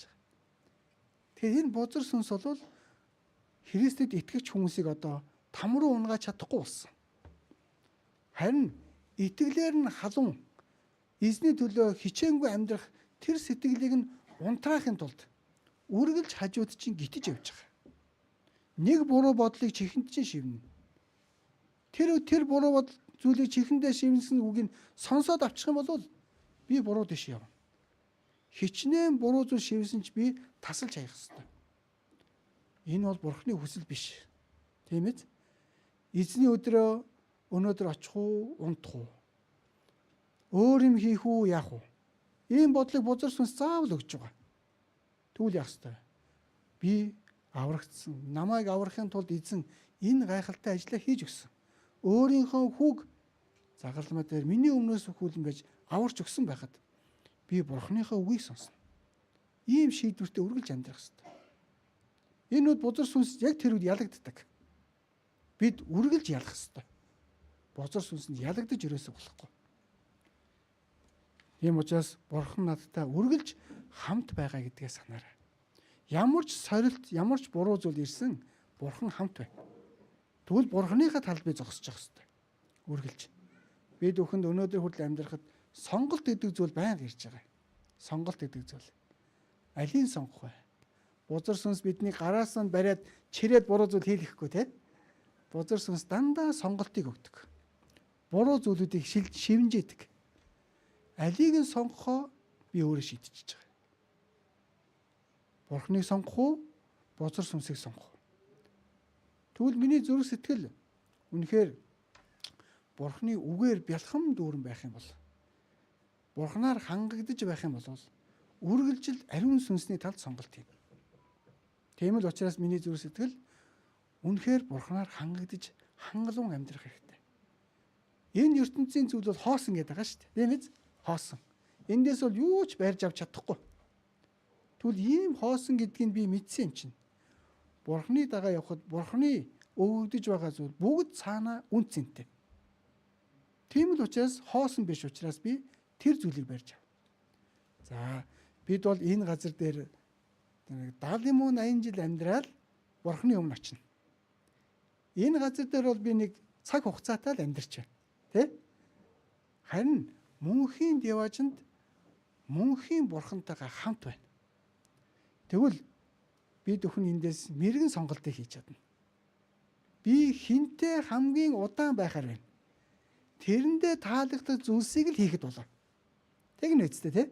Хэсэгхэн хугацаанд байх зүйлд таалагдах шаардлага байна уу? Байхгүй. Мөнхийн хамт байх нэгэнтэйгээ л удаан хугацаанд хамт байх нэгнийхээ талд л сонголтыг үргэлж гаргаж явах хэрэгтэй. Энэ хамгийн чухал зүйл.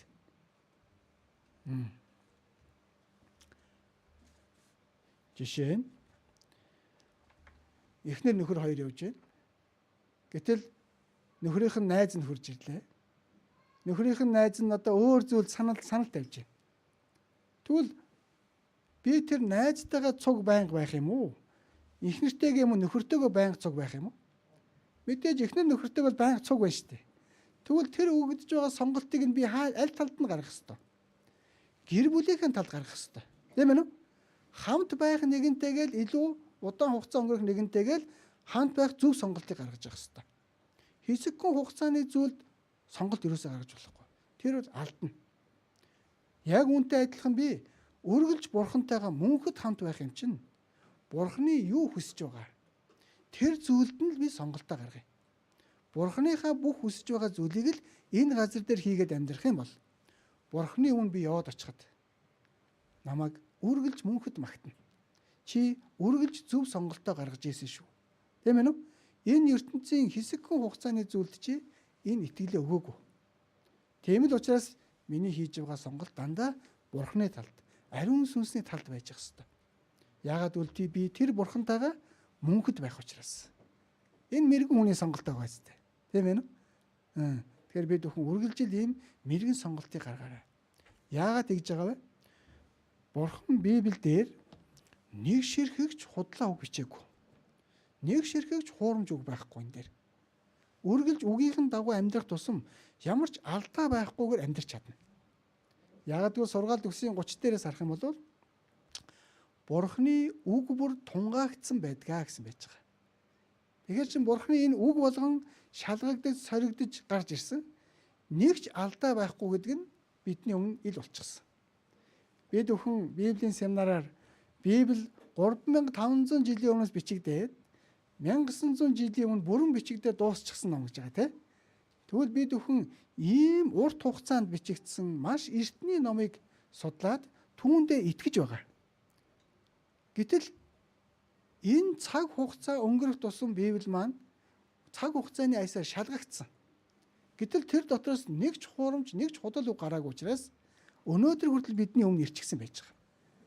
Тэгвэл би энэ үгэнд ямар ч эргэлзэлгүйгээр 100% сонсоод үйлдэхэд л болно. Ямар ч алдах юм байхгүй мэн. Ягаад гэвэл энэ шалгагдчихсан учраас аахгүй юу? Тийм ээ? Маш олон итгэлийн бааtruуд ээж чинь амьдралдаа шалгаж туршаад ямар ч алдаагүй гэдгийг бидэнд бүр нотолчихсан амьдралаараа. Тийм ээ? Тийм бол учраас би зүгээр л дагаа явахд болно. Ийм л шалгагдчихсан алдаагүй юм чинь энэ үгийн дагуу би амьдрий. Ингээл өөрийнхөө бодож исэн бодол санаагаа орхиод Бурхны үг нөхрөл дотор үгийн дугаа амьдраад ирэх юм бол хамгийн зөв, хамгийн ариун амьдарч байгаа. Тэгээ өмнө нь би хэлжээ лөө яалаа. Би бол цахилгааны мэрэгжилтэй хүн гэж ярьж байсан баг. Ярьж лөөг үлээ мэдэхгүй байна. Гэтэл цахилгааны мэрэгжилтэй хүн тэр цахилгаанд аюулгүй ажиллахын тулд хоёр номыг сурдаг.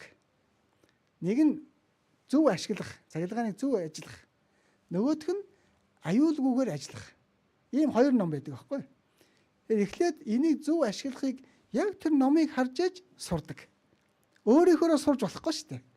Өөрийнхөө сурах юм бол нэг мэтгэд тавхан цогцолоод онно. Дээрэс нь энэ цахилгаантай ажиллахдаа аюулгүй яаж ажиллах вэ гэдгээ тэр номноор хамжуулан сурдаг. Энэ хоёр номоо сайн сурж мэдчих юм бол энэ цахилгааныг хийхэд бол ямар ч аюулгүй сайн хийн. Тэ? Яг үүнтэй адилхан. Би одоо үгээр дамжуулан, Бурхны үгээр дамжуулан аврагдсан Христ итгэгч хүн. Одоо хоошдоо энэ итгэлийн амьдралаар амьдрахад ямар ч алдаагүй цэвэр ариун амьдрья гэвэл энэ Бурхны үг байна. Яагаад гэвэл Бурхан бид бүхэнд хоошдоо ч гэсэн итгэлээр сайн амьдрахад энэ үгийн дагуу амьдраарай гэд үгээ өгч гисэн байхгүй. Тийм учраас би одоо бүх амьдралынхаа туршид энэ үгийг л урдаа бариад энэ үгээр дамжуулж үйлдэлд амьдрах юм бол хамгийн цэвэр, хамгийн ариун амьдрна. Энэ миний зүрх сэтгэлийг бялхам дүүргэж өгдөг. Миний зүрх сэтгэл баяр хөөрөөр Бурханаар хангагдъя гэвэл энэ үг байна. Библи яагаад энэ зузаан юм бол? Яагаад энэ зузаан юм бол? Миний сэтгэлийг хангалттай дүүргэж өгөх тийм бялхам үг байгаа учраас би сэтгэлийг хангалттай дүүргэж чадна. Тэгээд байнга уншина. Бид бүхэн байнга сураад байна. Сурах тусмал сэтгэл маань дүүрж яваач. Дүүрээлэн. Эн чинь үнэхээр тэгж миний хайж байгаа зүйл, хоосон байгаа зүйлийг жинхнээсээ бялхам дүүргэж өгдөг ганцхан Бурхны үг байна. Энэ ертөнцийн зүйл бол бидний зөв сэтгэлийг дүүргэж чадахгүй. Энэ ертөнцийн зүйл угаасаа л хоосон. Харин Бурхны амлалсан амлалт болгоно ардаа үн цэнтэй. За та бүхэнд нэг жишээ хэлье. Юу гэхээр Библийн семинараар та бүхэн ингээд сонсож байхад Бурхны хэлсэн үг болгоно нь ардаа ингээд баримт нотлохоо үзүүлээд байгааз. Тийм ээ нэ? Яагаад семинар дээр ингээд Новагийн үер гээл ингээд Новагийн үер болсон гээл ингээд зөвхөн бичээд орхиогүй. Новагийн үер болсон тэр авдар Арарат уулын орой дээр 7 дугаар сарын 17-ны өдөр Арарат уулын орой дээр тогтсон гээл бүр ингээд тодорхой нарийн бичээд байгаа юм бол энэ чинь үг нь ардаа баталгаатай байхгүй. Баталгаагийн давхар харуулад байгаа чи юу гэсэн үг вэ? Үнэн юм байна гэсэн үг. Тэгвэл Библиэлд Бурхан Новогийн үер болсон. Тэгээд нэгэн уулын орой дээр авдар тогтсон гэж бичсэн байх юм бол энэ баталгаа байгаа болов? Баталгаа байхгүй шүү дээ. Уулынх нь нэр байхгүй байгаа юм чинь. Тийм ээ нү?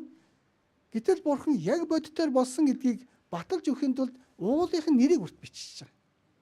Бүр өдрийг нь үрт бичиж байгаа байхгүй. Тэгэхээр судлаад үзэхээр бодитоор байж байгаа. Тэгээ Бурхан ийм нарийн тодорхой бичиж өгсөн. Ард нь дандаа баримт нотлоход байж байгаа.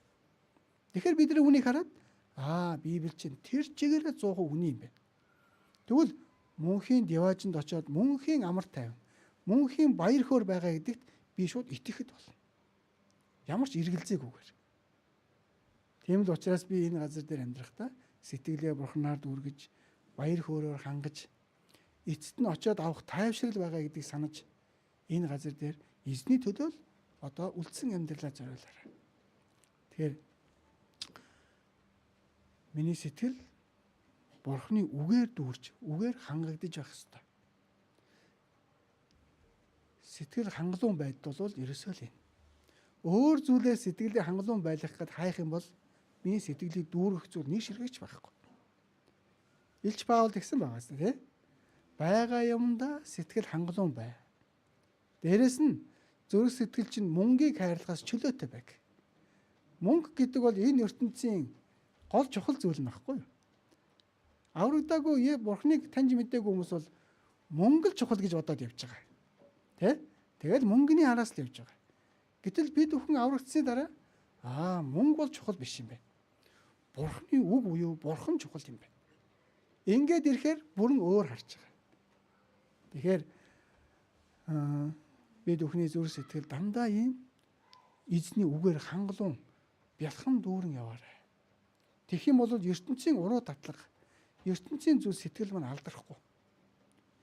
Энэ сэтгэл маань жоохон дундарч болно.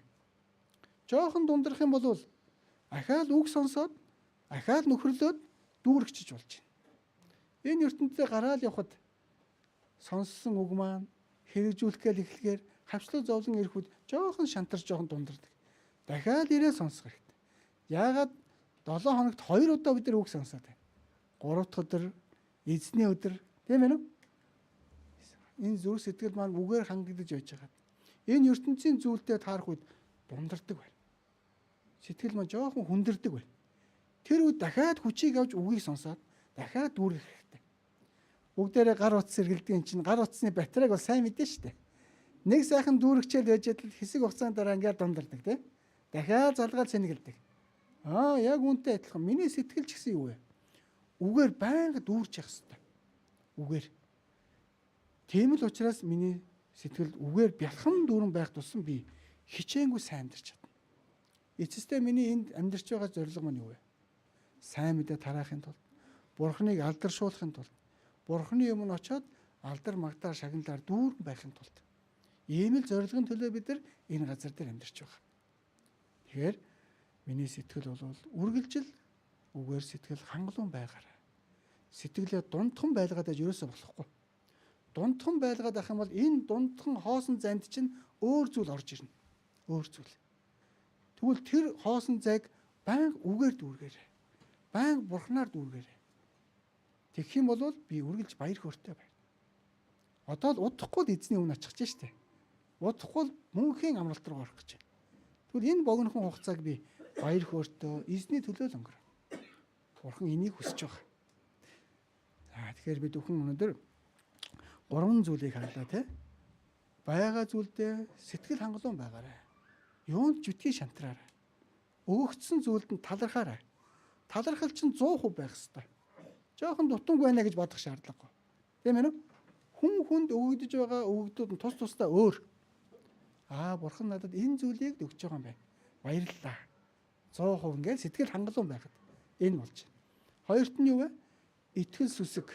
Сэтгэл хангалуун байдал хоёр чинь хамт байх юм бол агуу ашиг юм. Ашиг болохоор хүн баярлдаг тий. Яг түүнтэй адилхан итгэл сүсэг дотроо сэтгэл хангалуун амьдрах юм бол зүрх сэтгэл чинь баяр хөөрөөр үргэлж дүүрэн байна. Үргэлж. Энэ нэгүсэл баяр хөөргийг алдаж болохгүй. Гуравт нь эзний төлөө амьдарч явах үед хичнээн хавчлаг зовлон хэцүү зүйл ирсэн ч Бурхан хамт байгаа шүү. Үргэлж хамт байгаа. Харагдахгүй байгаа тэр амлалтанд итгээрэй. Харагдахгүй байгаа ч гэсэн Бурхан амлаад өгчсөн энэ амлалтанд итгэхэд болно. Тийм үү? Тэгэх юм бол үнэхээр эц сүртлээ сайн амьдрна. Тэгэхээр Бурхан энэ зүйлүүдийг бүр хийгээд үйлсээрээ хэрэгжүүлээрэй. Илч Паул мэдээд би нууцад суралцсан гэж байгааз. Суралцсан гэдэг чинь үйлдэж гин гэсэн үг шүү дээ. Үйлдэж байгаа. Бид бүхэн тэгвэл сонссон үг болгондоо амьдралдаа үйлдэх хэрэгтэй. Суралцах тусам, үйлдэх тусам яг таних болно. Та ягаад гэвэл биеэрээ үйлдээд үтсэн чинь яг үнэн байсан учраас тийм байна. Дараагийн үгээ ч гэсэн шууд тэгж үйлдэж хэрэгжүүлж чаддаг болно. Тэгэх юм бол үнэхээр сэтгэл чинь дүүрэн байгаад түүнийгээ үг үйлдэлээрээ шууд гаргаж авна. Бурхан сонсоод өнгөрдөг биш, хэрэгжүүлдэг итгэгч нар байгаараа гэсэн. Тэ? Сонсоод тийм байна гэдэг чинь мэдээл болчихж байна. Гэтэл юу вэ? Сонсоод хэрэгжүүл гэсэн. Сонссон зүйлээ заавал үйлдээрэй. Тэгж байж тэр чинь таних болно шүү. Нээрээ үйлдээд үтсэн чи болсон.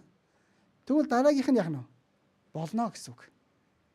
Сайн мэдээ тараасан чи хэцүү бахтаа гэж залбирж байгаад очисон чинь бодитоор үүнтэй уулзаад үтсэн чи тэр хүний сэтгэлийг Бурхан юу вэ? Өөрчилж гисэн байна. За яг энэ удаа очиж сонсоод үзье. За ингээд сонсох юм бол сэтгэл яадаг вэ? Баяр хөөрөөр дүүрдэг штэ. Тэгээд ирээ сонсоод тэр хүн аврагдах мөчөд хүч ордог. Бурханд найдаад амьдэрсэн чи болсон. Үйлдсэн чинь болчихсон. Тэгвэл дараагийн удаа ч гэсэн Бурхан надтай хамт байгаа юм чинь үйлдэх үед хамт байх юм байна. Ингээд зориг ордог. Ийм итгэл дотроо би халуун амьдрах хэрэгтэй. Тэгэхээр үгийг сонссон бол заавал хэрэгжүүлэх гэж хичээгээрэй. Тэгжээж таних болно. Тэгэхээр бид бүхэн үргэлжил өөрийнхөө зүрх сэтгэлийг үгээр хангалуун байлгаарай. Дутмаг байлгаж ерөөсөө болохгүй шүү. Дутуу байх юм бол энэ ертөнц чинь юу вэ? Хоосон зайг чинь нөхөд ороод ирнэ. Та хүн хараарай. Одоо нар байхгүй болчих юм бол тас харанхуул байна. Тэ? Анхнаасаа юм. Бурхан бүтээхдээ нарыг бүтээсэн шүү дээ. Тэгсэн биз дээ. Хамгийн эхлээд энэ дэлхий дээр тас харанхуй, ойргон гүнийн болог дарах юм бол энэ ертөнцийн гэрэл гэгээд юу ч байгаагүй. Хамгийн анх Бурхан гэрлийг бий болгосон. Гэрэл бий болтугай гэсэн гэрэл бий болсон. Гэгээ орж ирсэн. Тэ? Түүний дараа Бурхан үргэлжил гэгээтэй байлгахаар нарыг бий болгосон байхгүй. Нарыг. Нар байхгүй болох юм бол хас харанхуй болно. Тийм учраас нар мөнхөд шатаж байна өнөөдөр. Мөнхөд гэрлээ тусгаж байна. Яг үүнтэй адилхан миний сэтгэл үг байнга ирэхгүй болвол харанхуй болчихно. Сэтгэл маань. Тийм учраас сэтгэлээ үгээр хангалуун байнга дүүргэж байгаарай. Тийм л учраас үгийг байнга сонс, үгийг байнга унш гэд хэлээд байгаа маань ерөөсөө л энэ. Сэтгэлээ гэрэл гээгээр дүүрэн байлгаарай. Энийг Бурхан хүсэж байгаа гэсэн үг. За өнөөдрийнхөө үгийг энэ хүргээд дуусгая. Хамтдаа залбирцгаая. Хайр ба нэгүслэр бэлхэм дүүрэн Бурхан аваа таньда баярлалаа. Таны үгээр дамжуулаад зүрх сэтгэлээ илүү бэлхэм дүүрэн зөвхөн эзэн таны үг зүрх сэтгэл дотор нь бэлхэм дүүрэн байж чадхад та тусалж удирдах өгөөрэй. Энэ ертөнцийн гим нүгэл өрх уруу татлахад авталгүйгээр зүрх сэтгэл дотроо баяр хөөртэйгээр амьдарч эзэн таныг ирэх өдөр хүртэл илүү хичээнгүй цэвэр ариун итгэл дотроо амьдрч чадахад нь та тусалж удирдах өгөөрэй. Ингээд бүхий л зүйлийг таны хүчирхэг мотор даатгаад таны хайртай хүү Есүс Христийн нэрээр гуйн залбирлаа. Амен.